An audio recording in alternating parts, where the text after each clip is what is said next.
Wala na ang anak ko, at ang asawa ko ang may kasalanan. Good boy, napakabuting bata, hindi siya malikot. Hindi niya tinanggap ang anak namin. Pero ngayon, buhat-buhat niya ang anak ng ibang tao. Qin Yuesheng. Sinabihan na kitang mag-resign sa trabaho? Maliit lang naman ang kinikita mo buwan-buwan, mas mabuti pang Ate magsilbi ka Kunyi, na lang sa akin. pakiusap. Huwag mong sasaktan ang bata sa sinapupunan ko. Kunyi, pwede ba na matuto kang makiramdam? At Kami ako ni at Ali si Kuya Sheng ay sabay na lumaki. lumaki. Ituturing ko lang siyang parang kapatid. Sino ka sa akala mo? Hayaan mo na, isa ka lang empleyado, wala kang alam, huwag ka nang makialam. Kung gusto ko, ang posisyon ng asawa ni Qin ay magiging akin. Tama na, Zen Zheng Kunyi. Kunyi. Pagbabayarin kita. Zheng Kunyi. Qin Yuesheng, nakalimutan mo na ba? Ang Xinsheng ay umunlad lang dahil sa kakayahan ko, kaya ito naging matagumpay. Hahayaan kong ang kumpanya mo ang magbayad para sa anak natin. Doktor, ano po ba ang nangyayari sa akin? Congratulations! 3 buwan ka nang buntis. Ano? Buntis ka? 3 buwan na ito? Hindi mo ba napansin? Kayong mga kabataan, naiintindihan ko naman na gusto nyong magtagumpay sa career, pero hindi naman dapat baliktad ang oras ng tulog nyo. Bago ka pumunta rito, nag-overtime ka ba ng magdamag? Kaya ka hinimatay dahil doon. Ang kumpanya po ng asawa ko ay may kinakaharap na problema. Gusto ko lang po siyang tulungan. Alin ba ang mas mahalaga, ang kumpanya niya o ang iyong sariling kalusugan? Buntis ka na ngayon, kailangang magpahinga kapag nagdadalang tao? Naintindihan mo ba? Opo, naiintindihan ko na po.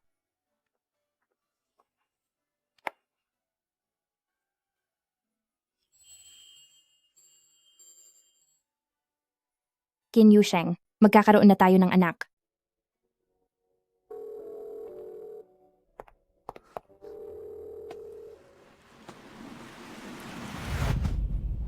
Kuya Sheng, hindi ba't ang telepono mo ay tumutunog?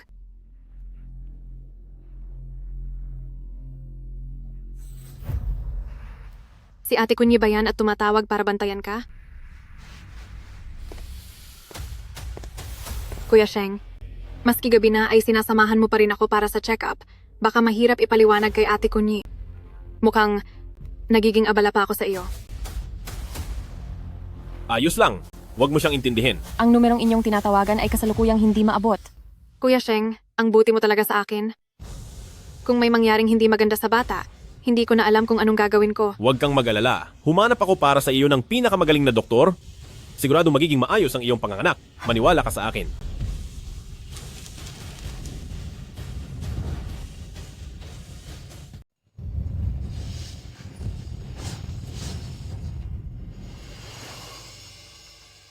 Baka guni-guni ko lang yon. Kunyi, paanong mangyayaring nandito siya? Kuya Sheng, dahil sabi naman ng doktor na wala namang problema sa bata, kung gayon, umuwi na muna tayo. Parang narinig ko kasi nasabi sa akin ng baby, gusto raw niyang humigop ng niluto mong tinolang manok. Ang tingin ko ang gustong humigop ng soup ay ang iba dyan. Tara na, uwi na tayo. At pagluluto ko ng tinola ang baby natin. Sige po.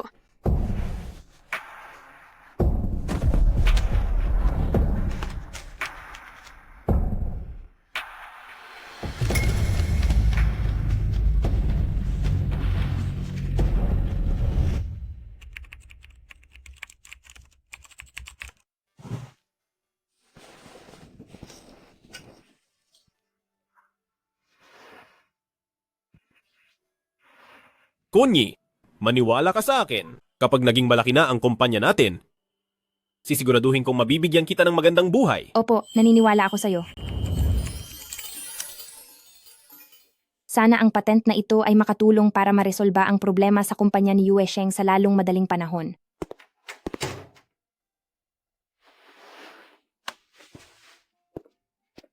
Nandito ka na pala, ipapainit ko muna ang soup mo. Sige. Ngayong araw ay may nagpadala sa akin ng isang napakahusay na plano, parang isang hulog ng langit. Hayaan mo na nga. Huwag na muna nating pag-usapan yan. Hayaan mo na na maging sekreto na lang ito. Basta't maging mas maginhawa lang ang buhay ni Yuesheng ay sapat na. Qin Yuesheng, bakit ka naging ganyan ngayon? Hello. May kailangan ka ba? Shu Bailey. Shu Bailey. Ate Kunyi, busy si Kuya Sheng dito. May kailangan ka ba? Ibigay mo kay Chin Yuesheng ang telepono. Kunyi, may nangyari sa pamilya ni Shaoli. Kailangan niya ng tulong. Ngayong gabi, hindi muna ako uuwi. Qin Yusheng, balak mo bang sa bahay ng ibang babae matulog ngayong gabi? Ate Kunyi, huwag kang masyadong madamot. Nandito lang naman si Kuya Sheng para tulungan ako, di ba? Kunyi, talagang marami akong ginagawa. Kasi si Shaoli ay... Busi? Busi sa pakikipagharutan kay Shu Bailey? Qin Yuesheng, hindi ako papayag na matulog ka sa bahay niya. Tatanungin kita, uuwi ka ba o hindi?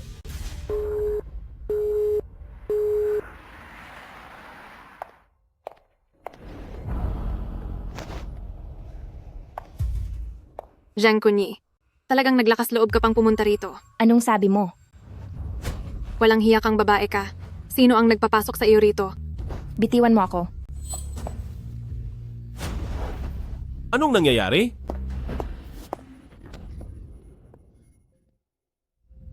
Kuya Sheng, pinuntahan ka ni Ate Kunyi dito sa bahay. Tapos sinabihan pa niya akong walang hiya. Kunyi, bakit ka nandito? Di ba sinabi ko nang... Qin Yusheng, kapapasok ko pa lang. Wala pa akong sinasabing anuman, bigla na lang niya akong sinabunutan. Ate Kunyi, anong pinagsasabi mo? Wala naman akong ginagawa sa'yo, bakit mo ako pinagbibintangan?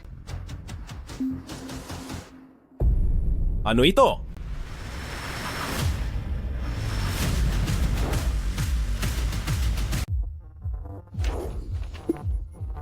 Wala lang to. Isa lang itong ordinaryong check-up result. May sakit ka?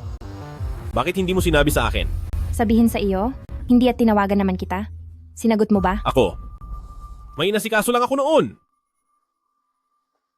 Kunyi? Ikaw?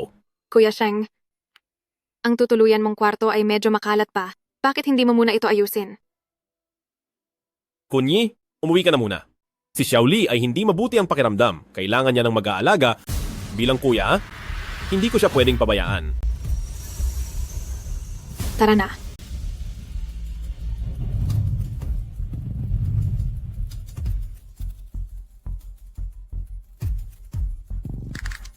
Qin Yuesheng. Tingnan natin kung gaano pa karami ang idadahilan mo.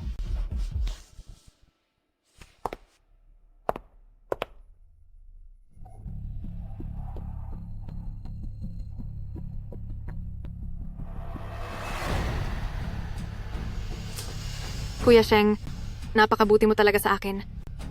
Sa pagtulong mo sa akin, si Ate Kunyi ay wala naman sanang maging problema, di ba? Hayaan mo na siya. Wala siyang lakas ng loob na magreklamo. Kuya Sheng, ikaw talaga ang pinakamaalaga sa akin. Mula pa noong mga bata tayo, ikaw na ang laging nagpapalayaw sa akin. Kung wala ka, talagang hindi ko alam ang gagawin ko. Simula nang mawala si Huai Chuan, ako na lang ang naiwan pati ang batang ito. Kung wala ka, hindi ko talaga alam kung paano haharapin ang mga matatandang iyon na nagkakagusto sa mana mula kay Huai Chuan. Kuya Sheng, salamat at nandyan ka. Kaibigan ko rin si Huai Chuan at kaming tatlo ay magkakasamang lumaki. Ang alagaan ka ay nararapat lang na gawin ko. Qin Yusheng, anong ginagawa niyo?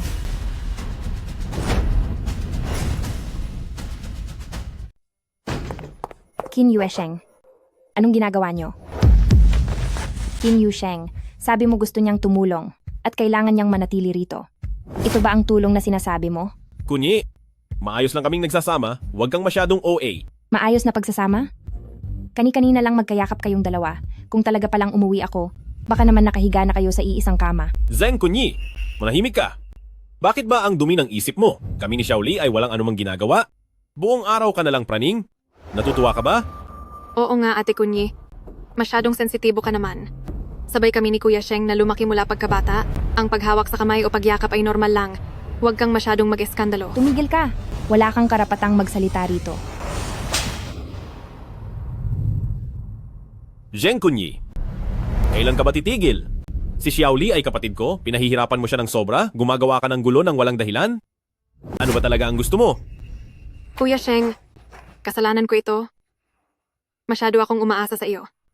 Dahil wala na si Huai Chuan, ngayon, ang tanging maaasahan ko na lang ay ang kapatid kong tulad mo.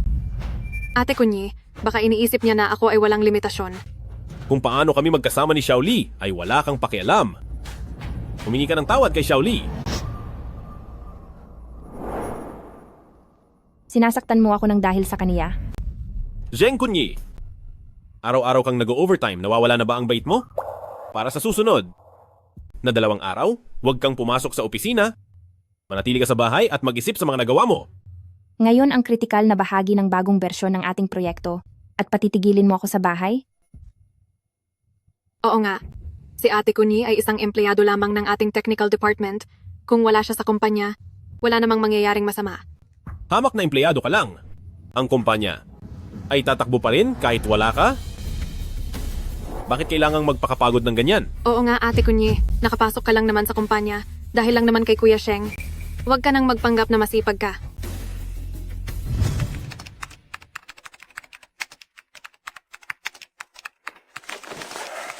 Kunyi?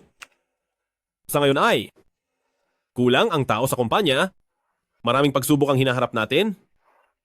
Pwede mo ba akong tulungan sa opisina? Kapag tinulungan mo ako, doon lang ako mapapanatag. Sige po. Kunyi, mabuti naman. Alam ko na hindi mo ako matitis. Kapag nandyan ka sa tabi ko, wala na akong kinatatakutan. Ipinahahayag ko na ikaw, Zheng Kunyi, ay ang pinakamahalagang bahagi ng aking Xinsheng. Kunyi, mahal kita.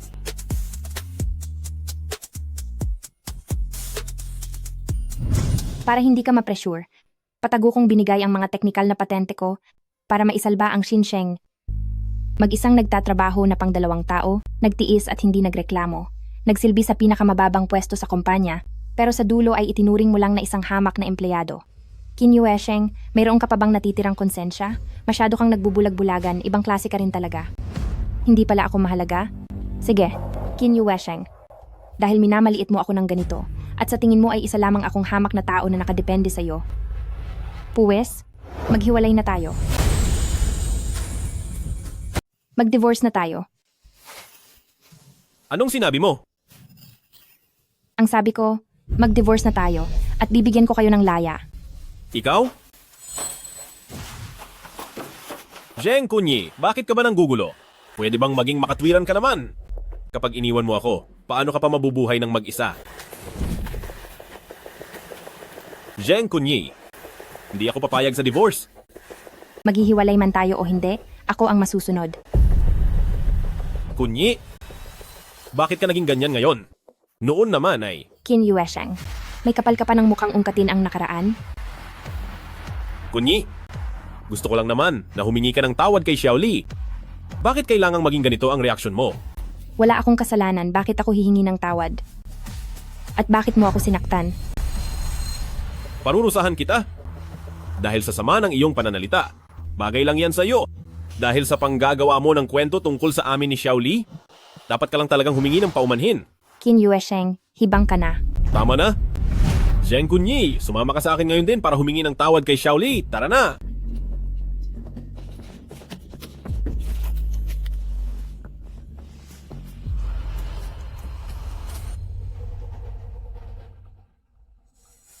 Kuya Sheng, patawad po. Lahat ng ito ay kasalanan ko. Ano kaya kung sumama ka na lang pabalik kay Ate Kunyi? Ayos lang. Hindi mo ito kasalanan. Qin Yuesheng, ako ang nasaktan, pero wala kang ibang inatupag kundi aliwin ang babaeng iyan.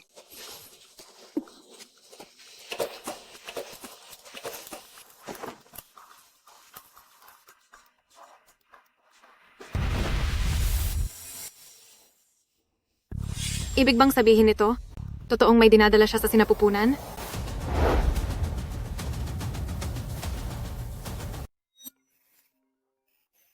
Magsalita ka.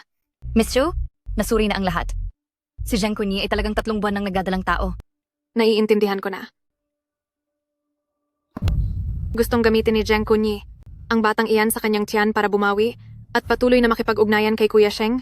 Nananaginip siya. Hinding-hindi ko. Hayaan iyan na mangyari.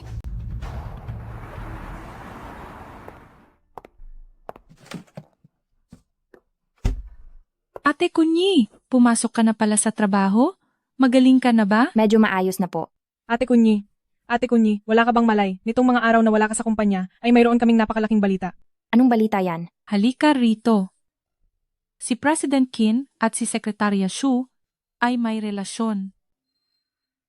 Sinasabi ng lahat na ang dinadala ni Sekretarya Shu sa kanyang tiyan ay anak sa labas ni President Kim. Mapapatunayan ko yan. Nakita ko noong isang araw na sinamahan ni President Kim si Sekretarya Shu para sa check-up sa ospital. At kitang-kita na mahal nila ang isa't isa. Wala bang paliwanag si President Kim o anumang paglilinaw tungkol dito? Wala po. Wala siyang sinasabi. Ibig sabihin ay inaamin niya ito, di ba? Nabalitaan ko na si President Kim at si Sekretarya Shu ay magkabata. Nasabay silang lumaki at tila kasal na nga sila. Bagay na bagay sila. Napaka-perpekto nilang tignan. Qin Yusheng, bakit ayaw mong isapubliko ang relasyon nating dalawa?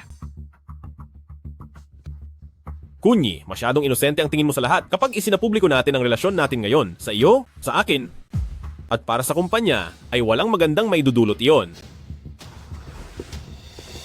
Kunyi, halika, maupo ka.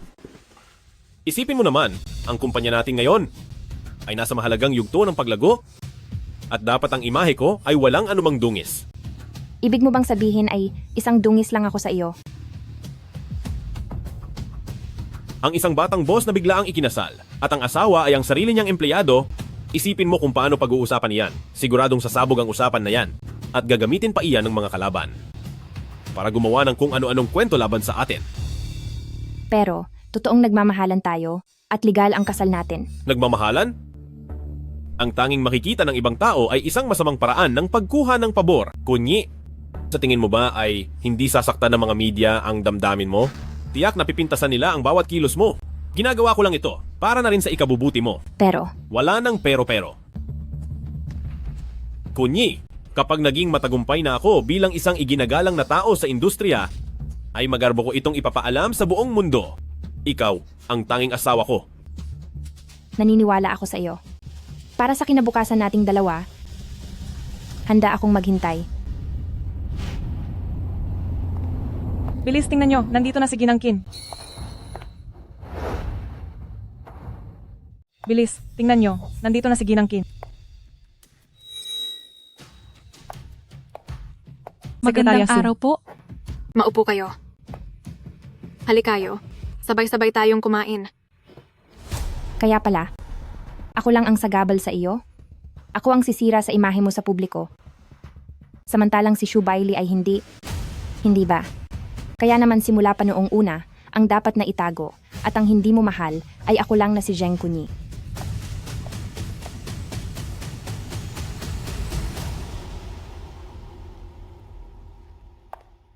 Ate Kunyi, pwede bang? Huwag mo nang habulin si Kuya Sheng at bitawan mo na siya? Diyos ko, ang laking chismis nito. Ibig bang sabihin si Ate Kunyi? Hindi naman siguro, di ba? Grabe, legal na asawa laban sa kabit. Sobrang tindi nito. Tingin ko itong si Zheng Kunyi. Dahil nakita niyang 2 taon na at hindi pa rin siya napapromote, gumagawa na siya ng masamang paraan. Mahirap talaga basahin ang tunay na kulay ng isang tao. Shu Bailey, anong kamalian ang pinagsasabi mo? Zheng Kunyi, bakit? Hindi ba totoo ang sinasabi ko? Hindi ba't sadyang wala kang hiya na patuloy na humahabol kay Kuya Sheng?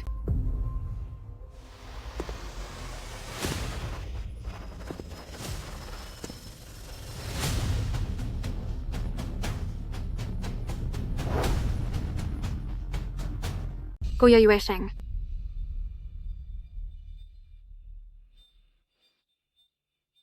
Si Xiaoli ay parang nakababatang kapatid na kasama kong lumaki. At ang dinadala niya sa kanyang sinapupunan ay anak ng aking matalik na kaibigan. Si Miss Ju ay hindi kailanman naging kabit. Mula ngayon, kung sino man ang magkakalat ng mga chismis dito sa kumpanya, ay mag-empake na kayo at umalinis na kayo rito. Miss Shu? Hi, Qin Yuesheng. Ang kapal ng mukha mong sabihin ang mga bagay na iyan.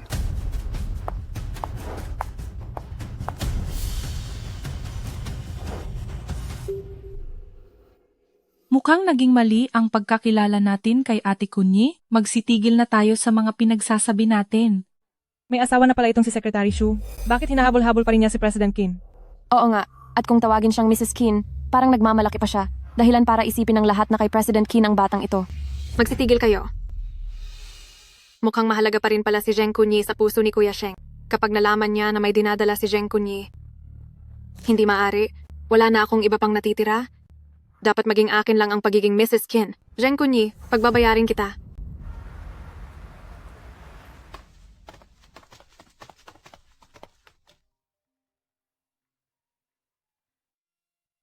Hello? Miss Zheng, may nakitang problema sa iyong check-up, hindi na nagpatuloy ang pag-unlad ng bata. Pumunta po kayo agad dito sa ospital. Sige po, paparating na ako.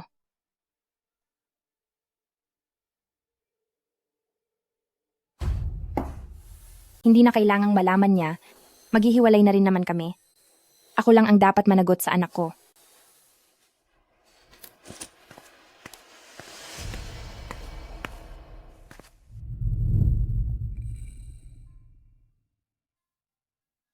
Zheng Kunyi, tingnan natin kung ikaw ba ang pipiliin ni Kuya Sheng o ako. Ate Kunyi, bakit aalis ka na agad? Bakit mukhang nagmamadali ka yata? Umalis ka sa daan ko.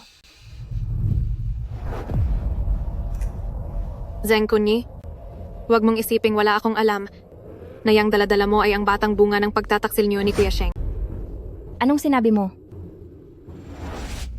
Magpustahan tayo? Sabihin mo, kapag tayong dalawa ang sabay na naaksidente, sino kaya sa atin ang batang pipiliin niya? Ang sa iyo o ang sa akin? Baliw ka na.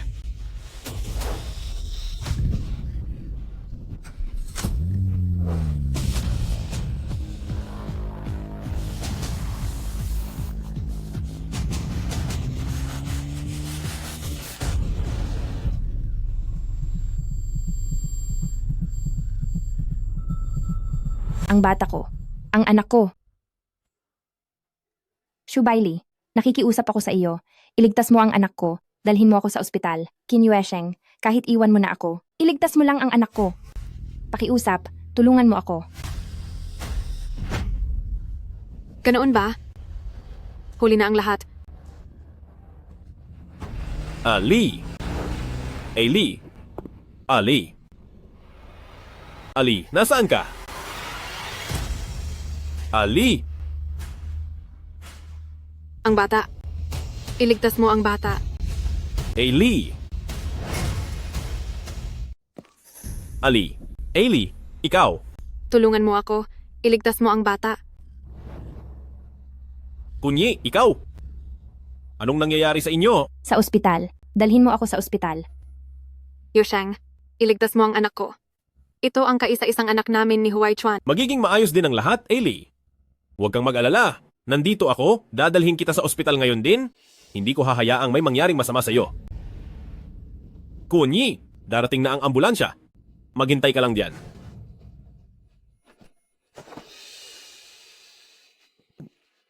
Qin Yuesheng. Buntis din ako. 3 buwan na ito. Ito ang ating unang anak. Ate Kunyi, nadamay lang ako sa gulo para iligtas ka. Paano mo nagawang magsinungaling ng ganyan? Kahit pa ginagawa mo iyan para magpalipas ng oras, hindi mo dapat balaking saktan ng anak ko. Kuya Sheng, bilisan mo. Dalhin mo ako sa ospital. Ako. Tama na, Zheng Kunyi. Hindi ko akalaing ganyang klase ka palang tao. Sa ganitong sitwasyon, nagagawa mo pang mag-imbento ng kasinungalingan. Malapit na ang ambulansya. Wala akong oras na makipaglaro sa iyo.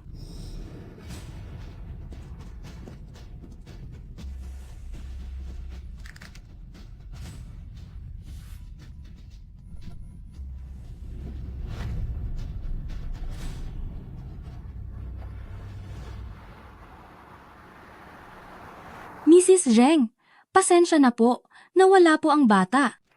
Masyadong malakas ang pagdurugo nyo pagdating dito. Nagtanong kami sa kapamilya nyo, pumayag siyang alisin ang bata at pumirma na siya. Doc, maaari ko bang makita ang dokumento para sa pag-alis ng bata?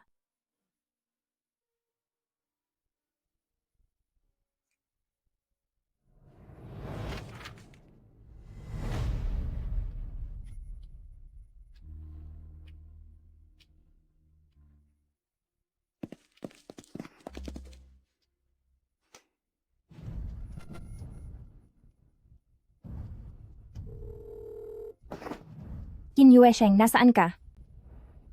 Nasa ospital ako kasama si Bailey. Sobrang natakot siya sa nangyari, kaya kailangang bantayan ang kanyang panganganak. Ospital? Panganganak? Zheng Kunyi, ano ba talaga ang tumatakbo diyan sa isip mo araw-araw? Paano mo nagawang idamay ang isang bata para lang sa pansarili mong kagustuhan? Kahit na anong mangyari, walang kasalanan ng bata. Ang bata. Ikaw mismo ang tumapos sa buhay ng sarili nating anak. Tapos ngayon sinisisi mo ako para sa anak ng ibang tao? Anong sinasabi mo? Doktor? Doktor? Sobrang sakit na po. Mrs., kumalma po kayo. Hindi pa po pumuputok ang panubigan nyo? Maayos din ang lahat pagkatapos ng 2 araw. Kunyi? Anong sinasabi mo? Medyo busy ako ngayon, kahit ano pa yan. Pag-usapan na lang natin pag-uwi, okay? Pero, ang sakit talaga. Sige na. Huwag ka nang maingay. Sinabi na ng doktor na walang problema. Hay, iba-iba talaga ang swerte sa buhay. May pasyenteng inilipat mula sa emergency room noong 1 linggo. Matinding dugo ang nawala dahil sa aksidente. Katatapos lang ng operasyon para alisin ang bata, mag-isa siyang nakahiga sa hospital bed, nakakaawa siyang tingnan. Nabalitaan kong nabangga siya ng sasakyan at tumakas pa ang driver na nakabangga sa kanya. Hay, napakasaklap naman. Tingnan mo naman ang nandoon. Kapapanganak lang kahapon? Inaalagaan siya ng husto ng kanyang asawa? Napakasarap nilang tingnan. Tunay ngang tayong mga babae. Dapat talagang maging maingat sa pagpili ng lalaki.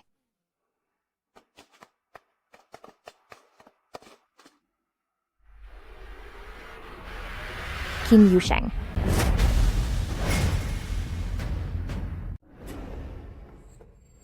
Ang saya naman. Kunyi? Paano mo? Ano ba ang mga bagay na ito? Ilayo mo iyan? Huwag mong takutin ang bata. Anong bagay?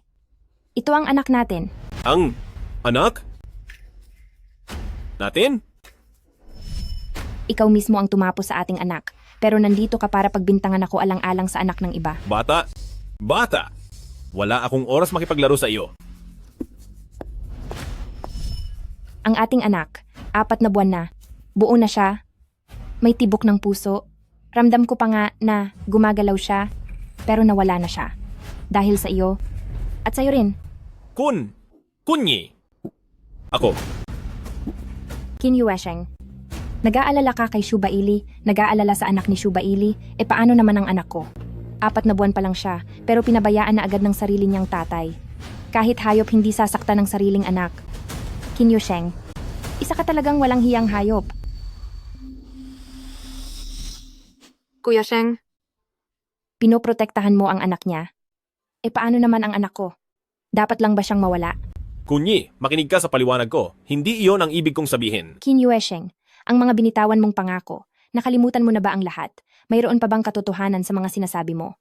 Ang pangako mo sa akin, nakalimutan mo na ba? Kunyi, kakayanin mo bang magpakasal sa akin? Ako? Oo, payag ako.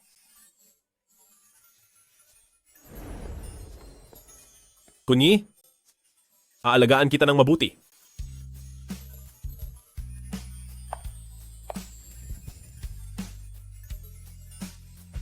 Magkakaroon tayo ng pamilya sa hinaharap at magkakaroon pa ng isang anak. Aalagaan ko kayong mabuti. Kunyi, mahal kita.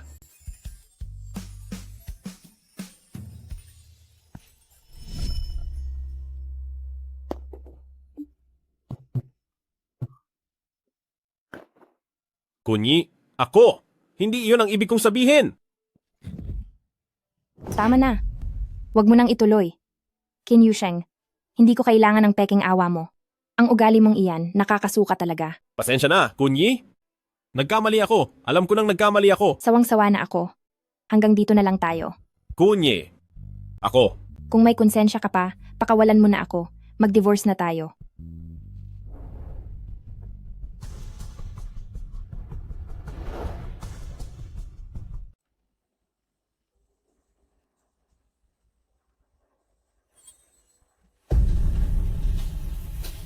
Kunyi. Ako. Ang resignation letter, naibigay ko na sa HR. Kapag natapos na ang turnover ng trabaho, ay hindi na tayo muling magkikita pa. Kunyi. Kahit na maghihiwalay na tayo, hindi mo kailangang umalis ng kumpanya para lang maghiganti sa akin. Wala kang kinalaman dito dahil hindi ko na talaga kayang manatili pa sa Xinsheng. Ang Xinsheng ay isa sa mga nangungunang kumpanya sa industriya. Sa pag-alis mo sa akin at pag-alis mo sa Xinsheng, sa sarili mo lang at wala kang koneksyon, paano ka makakahanap ng mas magandang trabaho? Huwag niyo na po akong intindihin. Ano man ang mangyari sa hinaharap ko o kung saan man ako magtrabaho ay wala na ring kinalaman sa iyo. Kunyi, hindi biro ang pressure sa Beicheng. At wala kang kapangyarihan o posisyon. Iniisip ko lang ang ikabubuti mo. Pwede bang umalis ka na? Zheng Kunyi, siguraduhin mong hindi ka magsisisi. Nagawa natin.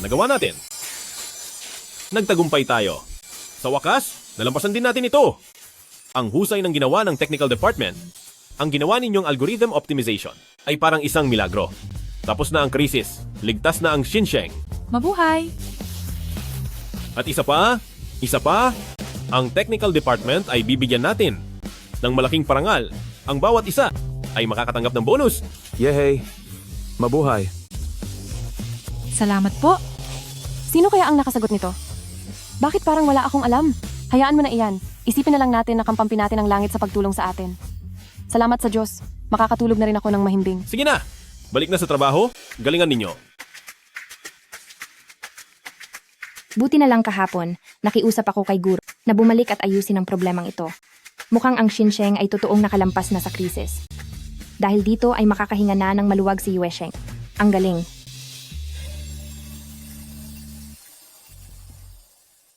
Qin Yuesheng, ikaw at ang Xinsheng ay magbayad na sa inyong pagkakamali. Ano ang sabi mo? Ang bagong mundo ay obra ko.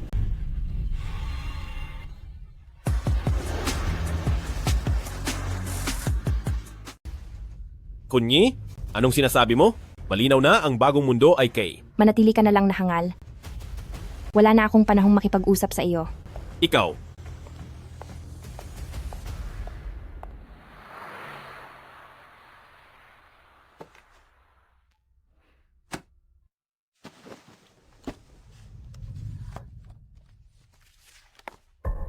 Sa loob ng maraming taon, marami na akong natapos na proyekto para sa Xinsheng, mula malaki hanggang sa maliit, pero ang pangalan ko ay bihira lang lumabas. Ginamit mo ang pinagpaguran ko. Para lang gawan ng daan ang iyong kabit, Qin Yuesheng, talagang wala kang konsensya. Ay naku, Ate Kunyi, ang bilis mo naman atang nakapagligpit na? Ang kontribusyon na parangal para sa Oculus, ngayon ay ginagamit na lang ni Qin Yuesheng bilang laruan para suyuin ka. Kapag umalis ka sa Xinsheng, sino pa ang magtitiyaga sa'yo gaya ni Kuya Sheng? Para pakainin ka? Pinapayuhan kita. Umalis ka na kung saan ka man galing at doon ka lumayas. Ang isang gaya mong walang kwenta ay hindi nababagay rito sa Beicheng dahil hindi ka makakatagal dito. Sadyang hindi matatalo si Sekretarya Shu na nagnanakaw ng pinagpaguran ng iba at ginagawang sarili niyang kayamanan. Tungkol ba riyan? Kung sa bagay, dapat talaga akong magpasalamat sa Oculus na ito dahil hindi siya kailanman nagpapakita. Ako naman, kaunting banggit ko lang, ay naniwala na agad si Kuya Sheng na ako iyon at agad akong binigyan ng parangal.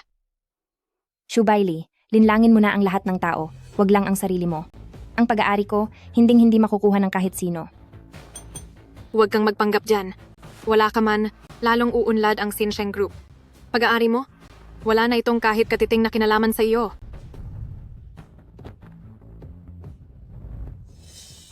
Qin Yuesheng, sa akin lang mapupunta ang bagong mundo, hintayin mong bumagsak ang reputasyon mo.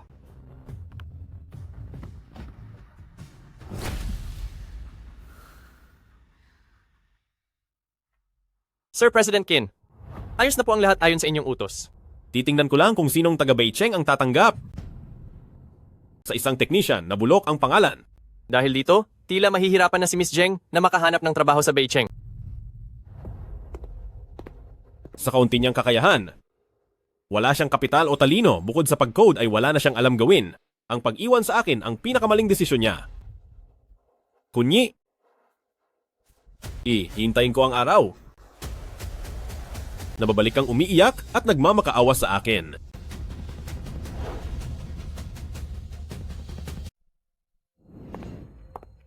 President Trong, ito ang plano para sa New World 3.0. Ang pinakaingat-ingatang proyekto ni na Xinsheng Group at Qin Yuesheng ay tinatawag ding New World. Ibig bang sabihin ay plano mong harap-harapan siyang kalabanin? Oo. Pero ang aking new world ay mas mapagkakatiwalaan at mas makabago. Ang nasa mga kamay niya ay matagal ng laos. Pero kakaanunsyo lang ng Xinsheng noong nakaraang linggo na i-update nila ang New World sa pinakabagong bersyon. Miss Zheng, paano mo masisiguro na ang hawak mo ang pinakamahusay? Ang new world ay sarili kong gawa. Hindi pa tapos ang huling hakbang ng update bago ako umalis. Walang makakakuha nito kundi ako at tiyak na bibigay ang sistema nila. Sa oras na mangyari iyon, babagsak ang halaga ng stocks nila. Pero sa pagkakaalam ko, sa talaan ng Patent Bureau, hindi pangalan mo ang nakasulat. Narito lahat ang ebidensya. Mga original code records, mga timestamp, emails namin ng mentor ko, at pati na rin. Ang opisyal na patunay na ako ang orihinal na may akda. Akala ni Qin Yusheng ay wala na akong silbi pag alis ko sa Xinsheng. Ngayon, ang kapalaran ng Xinsheng ay nasa mga kamay ko na. Isang pindot ko lang, tapos silang lahat. Sige, magkanong puhunan ang kailangan mo? $1 bilyong. Invest para sa deep site technology. Ako ang mamamahala sa kumpanya. Ibibigay namin ang teknolohiya. Ang wrong group ay may parte na hindi hihigit sa 30%. Bilang kapalit, prioridad kayo sa susunod na yugto. Ang laki ng pangarap mo. Hindi bababasa. Mayroon tayong parehong layunin, ang pabagsakin ang Xinsheng. Sigurado ka ba na mapapabagsak mo ang Xinsheng at kikita ako ng malaki? Ang Xinsheng na walang new world ay isang ilusyon lang. Si Qin Yuesheng ay wala ring kwenta. Bigyan mo ako ng 2 buwan. Pagkaplano ng launching, sisiguruhin kong tapos na sila. Magtiwala ka sa akin. Hindi ka lang kikita, mapapanood mo pang mapahiya ang iyong mga kalaban. Hindi ba mas exciting iyon kaysa sa nagbibilang lang ng pera? Mukhang kawili-wili. Sige, 25% ng stocks para sa $1 bilyong. Ikaw ang bahala sa teknolohiya at kumpanya, pero kung hindi mo mapabagsak ang Xinsheng sa loob ng 3 buwan, ang kontrata natin ay tuluyang mapapawalang bisa at ikaw ang mananagot sa lugi. Deal. President Rong, sa magandang simula ng ating partnership. Para sa magandang samahan, Abangan mo na lang ang magandang palabas. Qin Yuesheng, ang maliligayang araw mo ay tapos na. Gagamitin ko ang kinuha mo para pagbayarin ka. Hindi ko alam kung natanggap mo na ang munting sorpresa ko para sa iyo.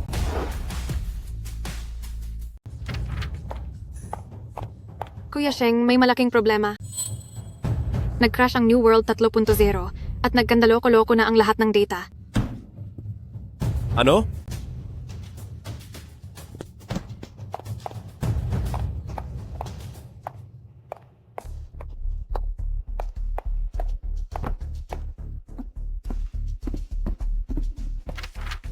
Abiso, nag-crash na ang core system. Matinding pagkakamali. Abiso, naputol ang data flow, hindi na gumagana ang safety protocol. Hindi ito dapat mangyari. Sa pressure test kahapon, maayos pa ang lahat. Bakit ngayon, bigla nang nagkaroon ng ganitong kalaking gulo? Talagang nakakapagtaka. Hindi ko na alam kung saan nagsimula ito. Sunod-sunod na ang nagiging sira nito. Ano ba talaga ang nangyayari? Hindi ito normal na bug. Parang isa itong planadong paninira sa sariling system? Ano nang gagawin natin? Mababangkarote na ba ang kumpanya natin? Kuya Sheng, ang balita tungkol sa problema ng kumpanya ay kumalat na. Maraming shareholders na ang nagtatanong sa akin. At hindi ko na rin alam ang sasabihin ko. Mag-isip ka pa po ng paraan. At pati ang stock price, patuloy rin na bumabagsak ang presyo nito. Ano ba talaga ang nangyayari? Hindi ba't sinabing na-test na ito at walang naging problema? Bakit kung kailan nasa mahalaga tayong sitwasyon? Doon pa lumitaw ang ganito kalalang problema? Ano ba? Sumagot kayo. President Qin? Hindi ko po alam kung bakit. Ngayong araw ay bigla na lang naparalisa ang buong programa. Paralisado ang lahat? Kayong mga inutil, wala man lang kayong pakinabang. Kuya Sheng, huwag ka munang magmadali. Siguradong magagawa pa rin natin ang paraan ito. Anong huwag magmadali? Paano akong hindi magmamadali? Alam mo ba, kapag hindi natin nalampasan ng maayos ang krisis na ito, ay pwedeng magligpit na lang ang Xinsheng at magsara. Pero sa ngayon, ay wala pa nga po tayong nakikitang solusyon. Hayaan mo na. Xiaoli, siyasatin mo ngayon ang mga project manager? Ilista mo sa akin ang bawat taong humawak ng bawat bahagi ng system. Sige po.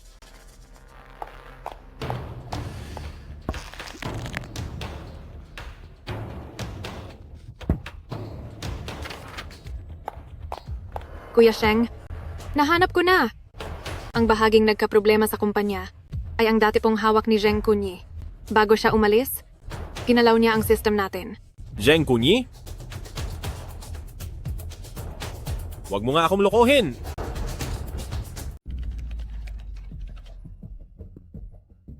President Qin, magsasabi na po ako ng totoo sa inyo. Mula nang umalis si Ate Zheng, yung mga bahaging hawak niya, marami po doon na hindi namin naiintindihan, kaya sumunod na lang po kami sa mga direksyong iniwan niya. Hindi nyo naiintindihan? Eh bakit hindi nyo muna nilinaw sa kanya bago nyo siya pinalis? Ang taong nakatalaga sa turnover, anong klaseng trabaho ang ginawa nyo? Noong una po ay minamadali ni Sekretarya Xu ang turnover. Sinasabi niya po na iyong kay Ate Kunyi na mga module ay simple lang at pinasunod niya po kami sa sarili niyang mga suggestion, pinalitan namin ang ilang parameters. Posible kaya na? Anong ibig mong sabihin? Wala lang kayong kakayahan, tapos gusto nyo pang isisi sa akin? Sa dami nyo, hindi nyo kayang ayusin ang iniwan ng isang walang kwentang tao, tapos may lakas pa kayo ng loob magsalita? Magaling po talaga si Ate Kunyi. Magaling? Si Zheng Kunyi. Isa lang naman siyang ordinaryong technician lang, gaano naman kaya siya kagaling? Napakaraming kumuha sa posisyon niya, pero hindi nyo maayos ang iniwan ng isang walang kwentang tao? Sadyang tatamad-tamad lang kayo. Mga wala kayong silbi. Isang grupo ng mga walang silbi. Bakit? Binabayaran ba kayo ng Xinsheng para lang maging pabigat? Ang luma at basurang code na gawa ng isang babaeng nag-resign na, gaano ba kahirap yon? Pero si Ate Zheng po ang sentro ng update na ito. Sentro? So hindi na pala tatakbo ang kumpanya kung wala siya? Di i-declare na lang natin na bankrupt na tayo. Tama na. Nagpapasahod ang Xinsheng ng napakalaki para lang ba tumunganga kayo dito? Ngayong may problema na, magsisisihan na kayo.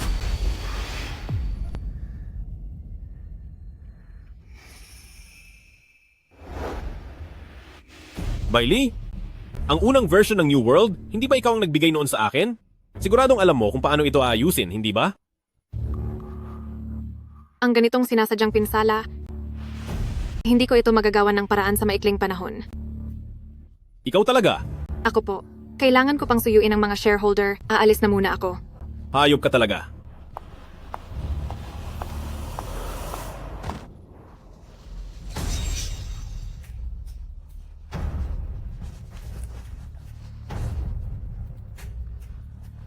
Special Assistant, ituloy mo ang pag-iimbestiga. Simulan mo sa records ng unang version ng New World.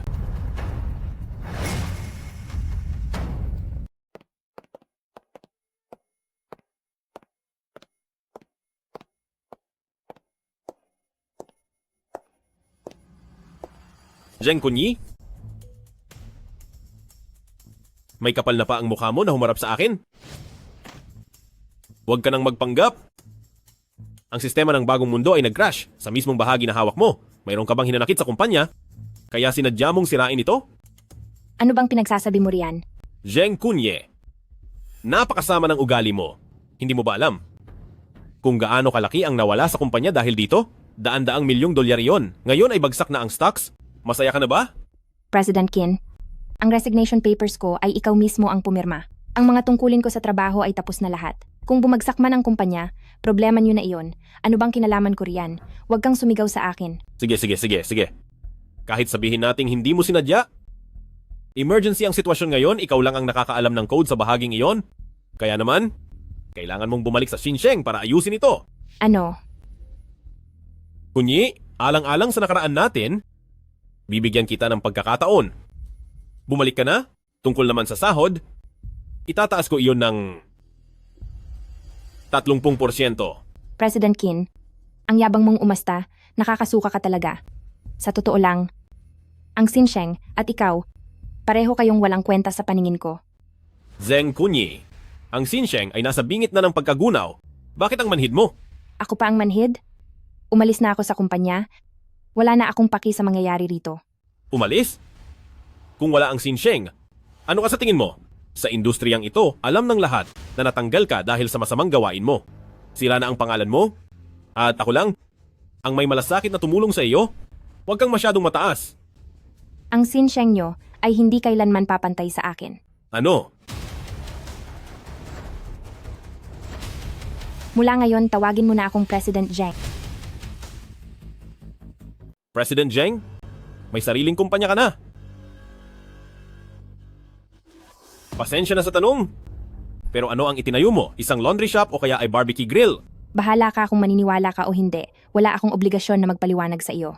Alam ko, na napabayaan kita noon. Pagkakamali ko iyon, humihingi ako ng paumanhin sa iyo. Pero hindi mo naman dapat pairalin ang galit mo at basta na lang iwan ang kumpanya. Kunyi, para lang sa sarili mong kayabangan, ay magsisinungaling ka sa akin, maling pag-uugali iyan. At para sa iyo, ay wala itong maidudulot na mabuti. Tama, Ate Kunyi. Ang lakas din ng loob mong magsalita. Si Kuya Sheng ay nagpapakumbaba na ng sobra para makiusap sa iyo. Pero nagagawa mo pang magmatigas?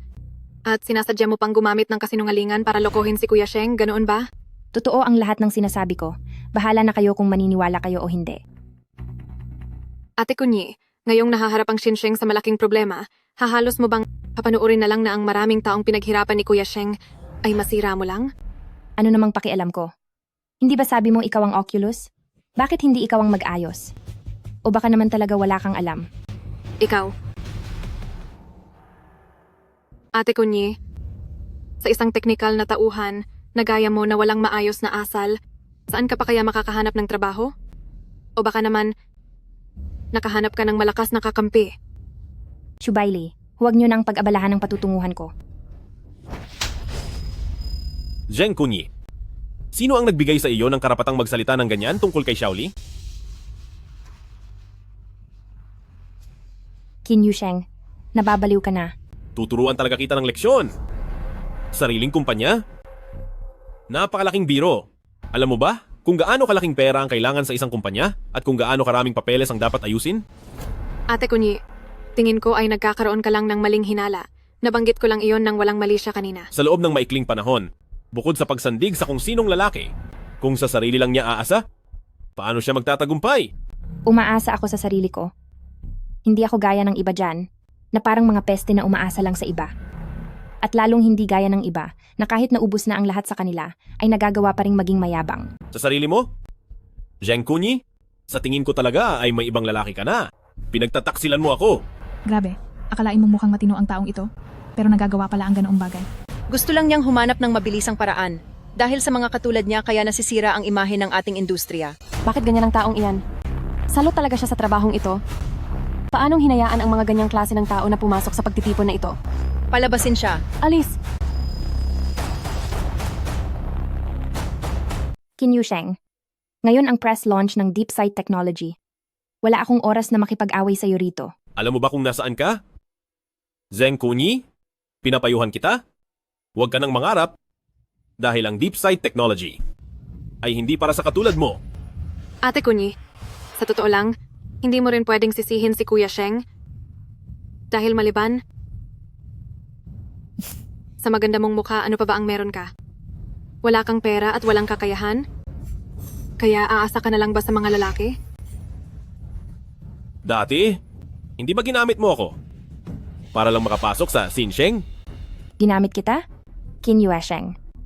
Noong pumasok ako sa Xinsheng, ang Xinsheng ay maliit lang na kumpanya na may iilang empleyado lang. Pero alam mong isang henyo si Kuya Sheng. Hindi ba kaya mo lang siya nilapitan kasi alam mong magiging matagumpay si Kuya Sheng para makinabang ka lang nang wala kang ginagawa? Ate Kunyi, ilang araw pa lang ang nakalipas at may bago ka nang nakita.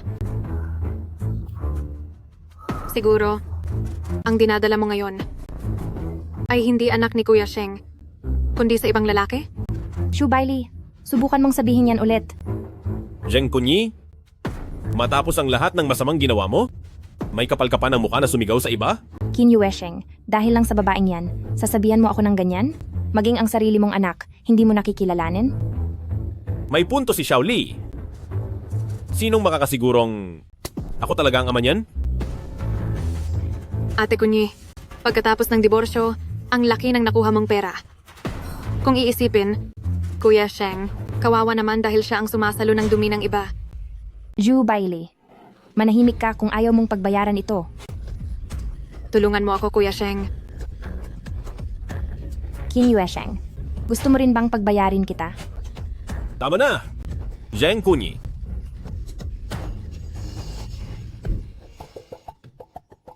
Shaoli, okay ka lang ba? Halika na! Shaoli, ayos ka lang ba talaga? Ang sakit na nararamdaman ko. Huwag kang mag-alala. Nandito ako. Walang pwedeng mang-api sa'yo.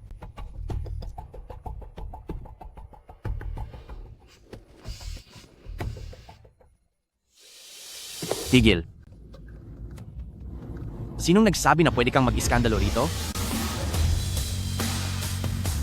Sa wakas dumating ka na, President Rong Baliw ang babaeng ito. Naglalakas loob siyang gumawa ng gulo sa conference na ito. Sinubukan ko lang naman siyang pangaralan, pero sinaktan pa niya ako. Totoo yan. Ang babaeng ito, pagkatapos niyang sirain ang Xinsheng, pumunta pa siya rito para manggulo sa inyong conference. Dapat sa kanya ngayon ay paalisin na dito.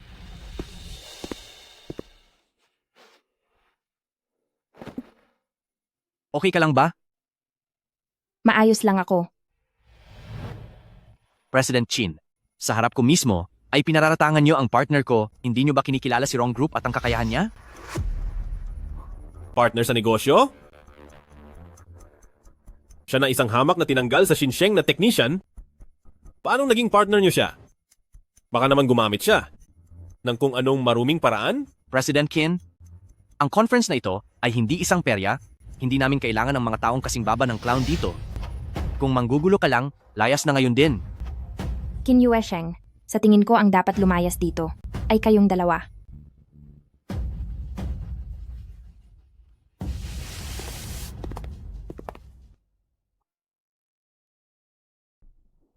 Tama, silang dalawa nga. Oo nga, ang ingay-ingay nila doon sa pinto. Nakakahiya talaga sila. Kung ako ang nasa kalagayan nila, siguradong nahihiya na akong umalis. Kaya nga sinasabi nilang talagang walang hanggan ang kakapalan ng mukha nila. Kuya Sheng, ayos lang yan. Kahit pa magmakaawa itong si Zheng Kunyi at dumikit kay President Rong, siguradong palamuti lang naman siya, hindi niya tayo matatalo. Mga panauhin, ang ating conference ay formal nang magsisimula. Napakahusay. Tingnan mo ang event na ito. Tingnan mo. Mga panauhin, ngayon ang ating pagtitipon ay formal nang nagsisimula. Sa lahat ng ating mga panauhin, mga kaibigan mula sa media, maligayang pagdating sa paglulunsad ng DeepSight Technology Patent. Sa araw na ito, ilalantad natin ang isang kamangha-manghang bagay, isang proyektong babago sa mukha ng matalinong pamumuhay na maituturing na proyektong pangnilat na ito. Kayong lahat na narito ay saksi sa kasaysayan. Guni-guni ko lang ba? Ang proyektong Sintong na ito at ang pagkakatulad nito sa New World ay masyadong halata. At ang mga function ng Sintong ay higit pa sa New World kung sa pagiging tumpak ang pag-uusapan. Hayaan na nga, ano man ang mangyari, ang paglulunsad na ito ang pinakamahalagang pagkakataon para sa Xinsheng Group. Kailangang makausap ko ang CEO ng DeepSight Technology. Ating anyayahan ang kaluluwa sa likod ng Sintong Project na siya ring CEO ng DeepSight Group, si Zheng Kunyi, President Zheng, upang ipaliwanag sa atin ang pangunahing konsepto ng teknolohiyang ito.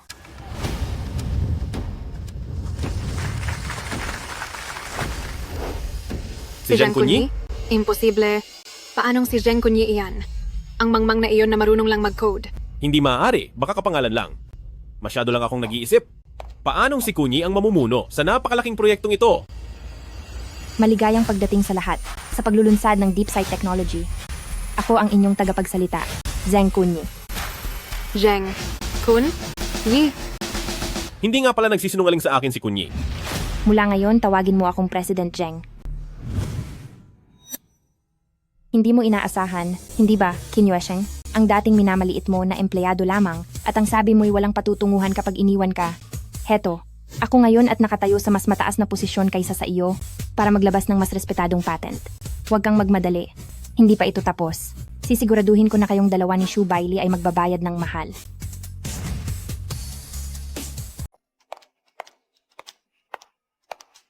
Sa press conference ni President Zheng ngayong araw, ang mga argumento tungkol sa AI ethics ay talagang mahusay at saktong-sakto.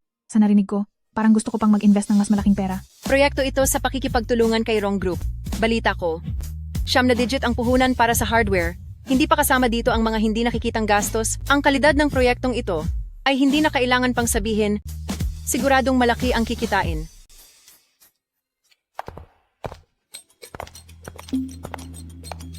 President Kin, paumanhin po. May kailangan pa po akong gawin. At may kakausapin lang kay President Wrong. Mauna na po muna ako. President Wrong,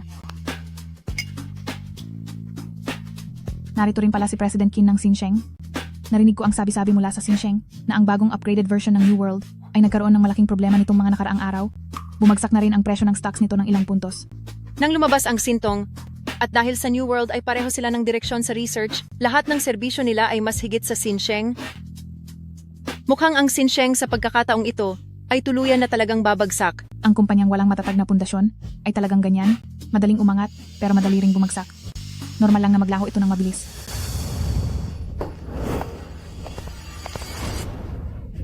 Hindi ba ito ang dating technician namin sa Xinsheng? Na si Zheng Kunyi? Sekretarya Shu, President Qin. Ilang araw lang ang lumipas at talagang nakamamanghana ang pagbabago mo. Ilang araw pa lang simula nung umalis ka sa Xinsheng. Biglang nagbago ang lahat at naging President Zheng ka na. Si President Rong ay mayroon talagang magandang panlasa. Tila ba? Mukhang si President Rong ay walang alam sa kahit na ano.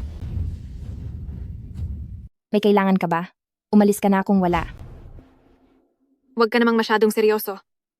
Nagtataka lang naman ako, bakit ang bagong teknolohiya ng Shentong ay kaparehong-kapareho ng New World ng Xinsheng natin? Diretsuhin mo na ako. Huwag ka nang magpaligoy-ligoy pa. Sige. Kung iyan ang gusto mo, ididirekta ko na. Itong si President Zheng ay empleyado rin noon ng Xinsheng Group. Noong nag-resign siya, mukhang may hindi sinasadyang naisama na mga bagay na hindi dapat kinuha. President Wrong, mag-ingat ka. Baka ginagamit ka lang ng ibang tao. Kunyi? Posible bang? Ikaw, ang traidor ng Xinsheng?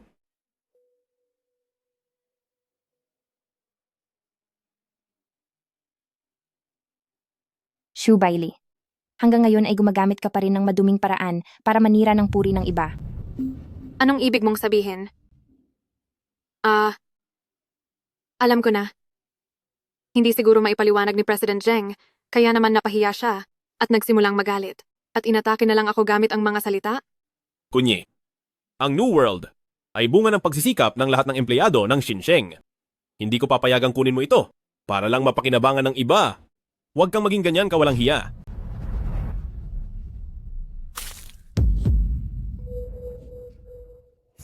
Gusto kitang buhusan kanina pa. Ngayon, ibinabalik ko lang ito sa iyo. Huwag mo na akong pasalamatan. Zheng Kunyi, ano bang ginagawa mo? Sinasabi ninyong magkapareho ang Sintong at New World. Tama kayo, talagang magkapareho sila. Iyan ay dahil ang pangunahing framework at mga konsepto ng algorithm ng New World ay lahat ng galing mula sa sarili kong mga kamay, si Zheng Kunyi. Lahat ng ito ay gawa ng mga kamay ni Zheng Kunyi. Paanong nangyari iyon? Kunyi, huwag ka namang magbiro ng ganyan, pwede ba? Ang bagong mundo. Ay, hindi ba kay Xiaoli? Kay Xiaoli? Qin Yuesheng. Iniisip mo pa rin ba na ang bagong mundo ay gawa ni Shu Bailey? Noong nasa krisis ang bagong mundo, nasaan ba siya noon?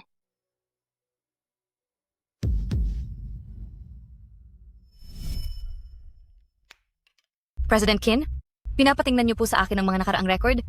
Natuklasan ko na noong 3 taon na ang nakakalipas. Ang breakthrough record ng core algorithm ay may kaunting problema. Magsalita ka. Sa report na isinumite ng technical department noon, hindi tugma ang paraan ng paglutas nito. Parang kinopya lang nila ito mula sa isang nakahandang sagot sa kanilang pagsulat. Anong ibig mong sabihin? Di ba ang problemang iyon ay nalutas nila sa pamamagitan ng pag-overtime? Nagdududa po ako na baka ibang tao ang nakalutas ng problemang iyon. Kuya Sheng, huwag ka na munang tumawag. Napaka-busy mo na sa trabaho araw-araw. Wala ka nang oras para kausapin ako. Ano, Xiaoli? May gagawin pa kasi ako. Kung may hadlang sa pag-update ng bagong mundo, Pwede naman tayong mag-invest sa ibang proyekto para makabawi muna. Huwag ka nang masyadong mag-alala. Oo nga. Nangyari na ang lahat. Wala na ring silbi ang manisi ng iba. Kung talagang kailangan, kukumbinsihin ko si Xiaoli na kunin ang pamana ni Huai Chuan para sa emergency ko. Siguradong maiintindihan ako ni Xiaoli. Hayaan mo na. Pag-usapan na lang natin mamaya. Hindi. Hindi iyan maaari. Ang bagong mundo ay siguradong hindi mo. Likha, Zheng Kunyi. Siguradong nagsisinungaling ka lang. Zheng Kunyi, wala kang sapat na ebidensya. Hindi niyo pa ba alam? Itong si Zheng Kunyi, noong nasa kumpanya pa siya, nagsisinungaling na siya, at dahil sa maling gawain, ay pinalayas na siya sa aming kumpanya. Ebidensya? Narito ang ebidensya.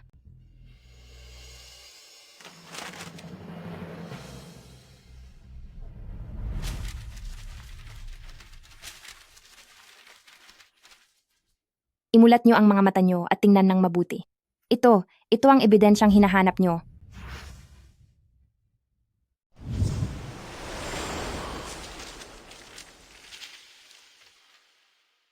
Idilat nyo ng mabuti ang inyong mga mata. Tingnan nyo itong mabuti. Ito ang ebidensyang hinahanap nyo. Ito, Ito ang opisyal na patunay ng orihinal na patent ng New World at ang pangalan dito ay Oculus.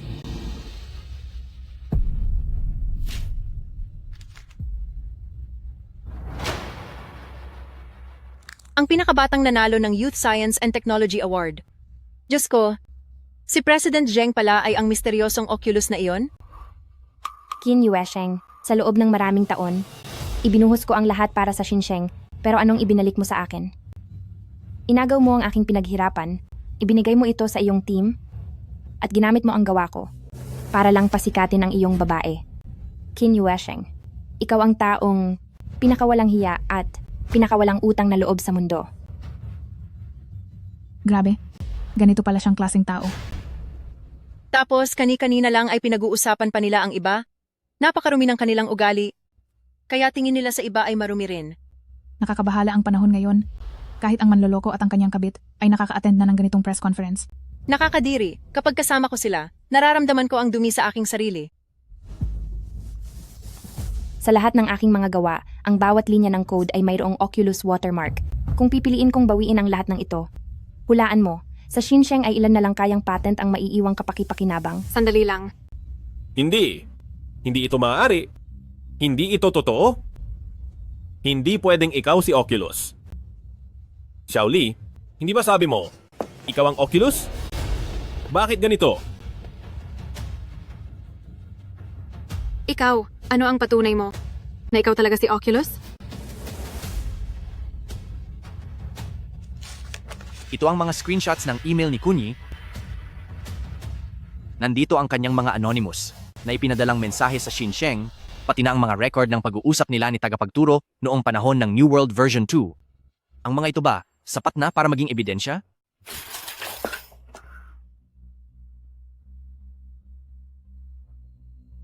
Kunyi? Sa totoo lang? Sa lahat ng mga taon, ikaw pala ang laging tumutulong sa akin. Bakit hindi mo ito sinabi agad sa akin?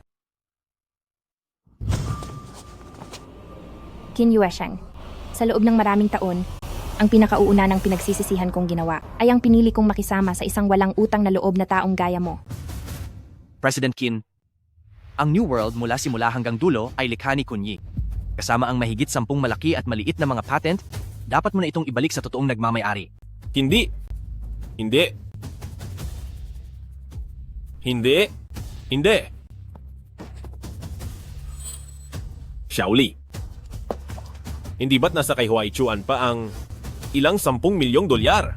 Ibigay mo iyon sa akin, basta't matutulungan mo ako, paniguradong makakabangon ulit ako. Kuya Sheng, ako. Dali. Qin Yuesheng, huwag ka nang magmakaawa kay Shu Baili. Ano? Ang kaunting minanang ari-arian ni Gu Huai Chuan ay matagal na niyang naubos. Anong ibig mong sabihin? Xiaoli? Anong ibig sabihin ng sinabi niya? Ang pera ni Huai Chuan na nasa iyo, hindi ba't hindi mo iyon ginalaw? Nagsisinungaling lang siya sa akin. Hindi ba? Magsalita ka. Nasaan ang pera? Shaoli, Ako, magsalita ka na. Ako na lang ang magsasabi. Gu Huai Chuan, ang 40 milyong dolyar na pamana, pagkatapos itong hawakan ni Xu Bailey, ay naubos na niya sa loob lang ng 1 taon. Hindi lang iyon, nalugi rin siya sa kaniyang puhunan at marami na siyang utang. Hindi. Hindi. Hindi lang iyon, para lang magmukhang, mayaman pa rin siya. Nangutang pa siya sa mga patubuan. Diyos ko, ilang 10 milyon iyon? At basta na lang nawala? Nangutang pa siya sa labas? Talagang napakaganid niya at walang kasiyahan. kasunungalingan iyan. Hindi iyan totoo. Lahat ng iyan ay gawa-gawa lang. Puro iyan kasinungalingan. Zheng Kunyi, itidemanda kita. Sinisiraan mo ang pagkatao ko.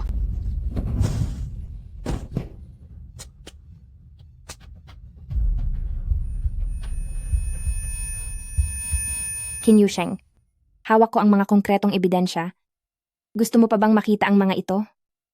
Hindi maaari. Qin Yuesheng, ito ang babaeng pinapahalagahan mo kahit na isinakripisyo mo pa ang buhay namin ng bata. Para sa pera, pinlano mo talaga ang lahat para mapalapit sa kaniya. Ngunit sa huli, wala rin palang napala ang mga balak mo? Xu Bailey, totoo ba ang sinasabi niya? Sumagot ka sa akin. Nasaan ang pera? Inaasahan ko iyon para makapagsimula uli. Nasaan na ang pera? Sabi mo sa akin, tutulungan mo ako.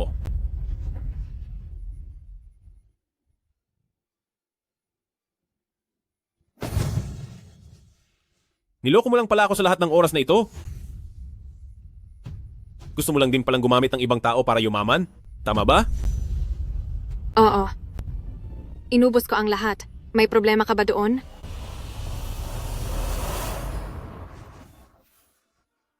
Ibinigay ni Huai Chuan ang perang iyon sa akin at kahit paano ko iyon ubusin ay desisyon ko iyon, kaya wala kang pakialam.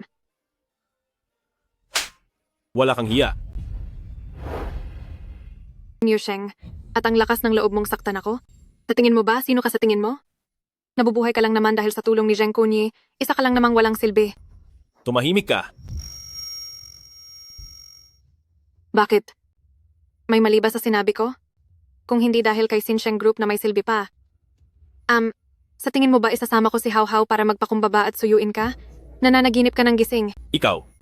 Isang lalaki na hindi man lang kayang protektahan ang sariling anak? Anong mukha ang ihaharap mo para pakialaman ako? Naku, nag-aaway ang mga asong ligaw. Qin Yuesheng, ang lahat ng nangyayari ngayon ay nararapat lang sa iyo. Bilis, kuhanan nyo ng video. Dali, kuhanan nyo. Itigil nyo yan. Kunyi. Patawad, talagang aminado na akong nagkamali ako. Ako, nawala lang ako sa tamang pag-iisip. Nalito lang ako, kaya napabayaan kita. Alam mo, kasalanan ng masamang babaeng si Xu Bailey. To, tinukso niya ako, niloko niya ako.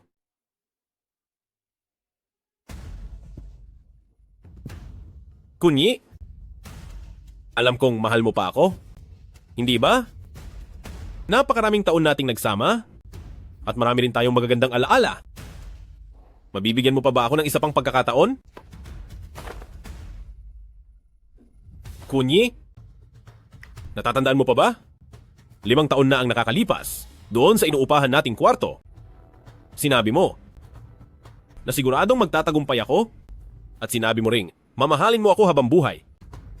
Mula noon, nangako ako sa sarili ko na mamahalin kita habang buhay. Pati noong unang tagumpay ng New World, itinaas ko ang baso para sa selebrasyon. Nakita kitang nakangiti habang nakatingin sa akin. Mula noon ay nangako ako na ibibigay ko sa iyo ang lahat ng pinakamagagandang bagay sa mundo. At ang tungkol sa anak natin, kung nandito pa sana siya, siguro ay sinisipa na niya ang tiyan mo ngayon.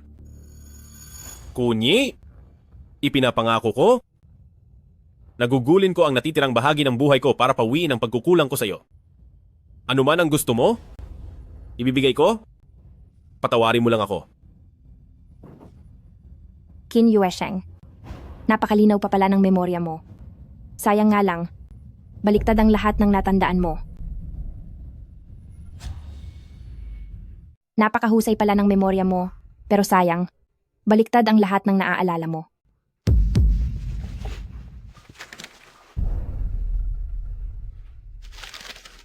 Limang taon ang nakalipas. Doon sa paupahang kwarto, sinabi mo sa akin na ako lang ang makakatulong sa iyo. Kaya naging tagapaglingkod ako ng Xinsheng bilang pinakamababang technician. Noong celebration dinner ng kumpanya, sinabi mo na lahat ay dahil sa galing ng technical department. Kahit ang pangalan ko ay hindi mo man lang nabanggit.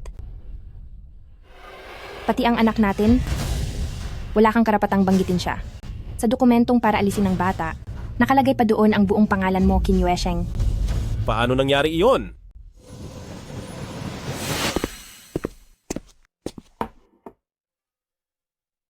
Shaoli? Shaoli? Saan ka ba pumunta? Ano? Ako. Naglakad-lakad lang ako sa labas.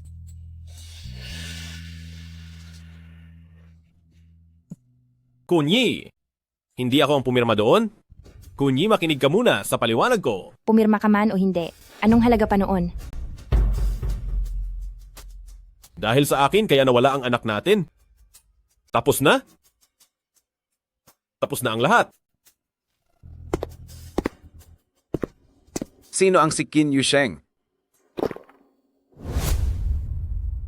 Qin Yuesheng, sangkot ka sa pangungurakot sa pwesto, panluloko sa negosyo, at ilegal na paglilipat ng ari-arian ng kumpanya. Sumama po kayo sa presinto para sa investigasyon. Qin Yuesheng, huwag kang mag-alala. Pinaghirapan ko rin ang Xinsheng. Pagkatapos ng bankruptcy liquidation, mismo akong kukuha nito pabalik.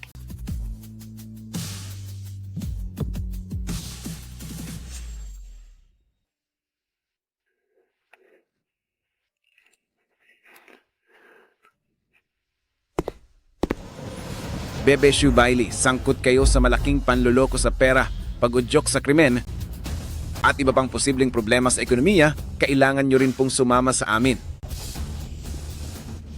Zheng Kunyi, masaya ka na ba? Sinira mo ako. Sinira mo ang Kuya Sheng. Masamang babae ka. Magbabayad ka sa lahat ng ito. Maayos ka lang ba? Maayos lang ako, ngayon lang luminaw ang lahat sa akin.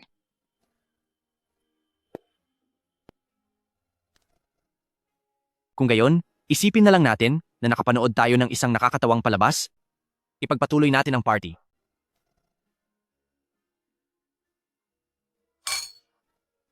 Para sa inyong lahat.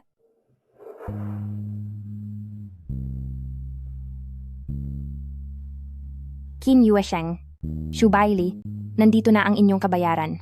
At ang bagong simula ko, ngayon, palang magsisimula. Sige po. Maraming salamat sa lahat. Sige po, walang problema. Narito ang Beijing Business News. Nailunsad na ang sistemang Sintong. Sa paunang pagsubok, labis ang papuri ng mga gumagamit. Hindi magtatagal at magagamit na ito sa ating pang-araw-araw na buhay. Maaaring palitan ng deep site technology ang Xinsheng Group para maging bagong leader ng industriya. Tuloy po kayo. President Jiang, mukhang maganda ang iyong aura.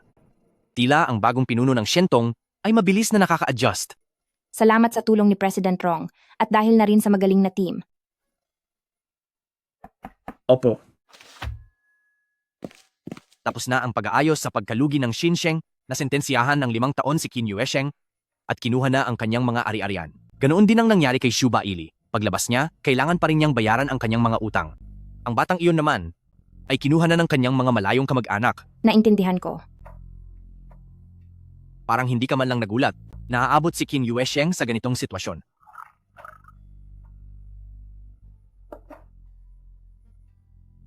Hindi kailanman naintindihan ni Qin Yuesheng na kung gaano man kataas ang kinalalagyan niya ngayon ay nakadepende lamang kung gaano kalaking pundasyon ang ibibigay ko sa kanya.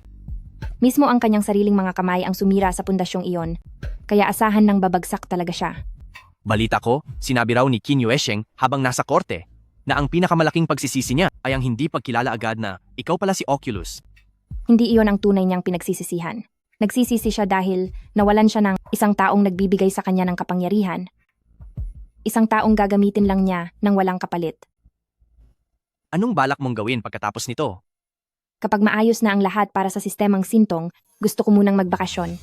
Kung ganoon, maaari bang sumama rin ako? May alam akong isang isla na talaga namang napakaganda ng tanawin. Sa anong paraan, iniimbitahan ni President Rong ang isang tulad ko. Bilang magkatrabaho na nag-aalok ng isang palakaibigang imbitasyon, siyempre, kung papayag kang higitan pa iyon sa ibang uri ng relasyon, wala ring problema sa akin.